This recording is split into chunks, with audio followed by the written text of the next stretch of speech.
Moko kuom rawere kaunti ma Kisumu ramone ng'anyo pod dhi nyime kendo wuok oko motegno ka giseyo tend piny Kenya e yor telo marach kod tiyo marach gi omenda ma pacho kae. Gilero ni kiny gin ndara ka giting'o msoma kendo rwako lewni marachere ka giparo godo jowetegi mosewito ngimagi e ng'anyo ma kamago.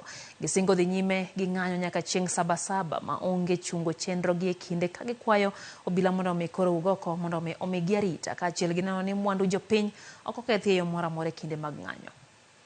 Wan kaka jo Kisumu wasakale mang'eny ahinya e samoro amora ma tulo wuok bang' ng'anyo. Ok wadwa dok kuno, to kendo kaka rowere matindo wasamua ni wadwa ndiko narrative moro manyiso ni jo Kisumu nyalo wuok oko kendo ng'anyo mamuol.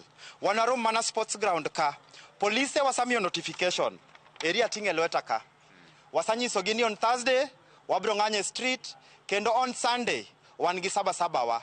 Wakwayogi gibe gitreatwa gi muolo, kik gibi gi ngufu mang'eny mwasaneno ka gibet go. To ne jopiny moro amora, ka in kodwa to biye ng'anyo.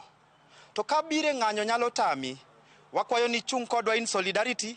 Ka in jaduka lor dukani, ok wadwa neno ni gimoro amora dhi mbele. Kik iyaw dukani aito bang'e ichako ywak ni ji noneno gik moko to biro olut. Kik ibi gi gachi town aito ang' iwacho ni kana kale ndara to ji obayo gi kidi sijui otoyo kiyo. Wakwayo ni bed ot, wamiyo free holiday. Nyithindo be kik dhi school. Udong' adong'a ot kanyo, to ng'ata ng'ata mawuok obed mana ni biro chung' kodwa e ng'anyo. To ka in dala kuno, wadwaro ni ndeche te odin.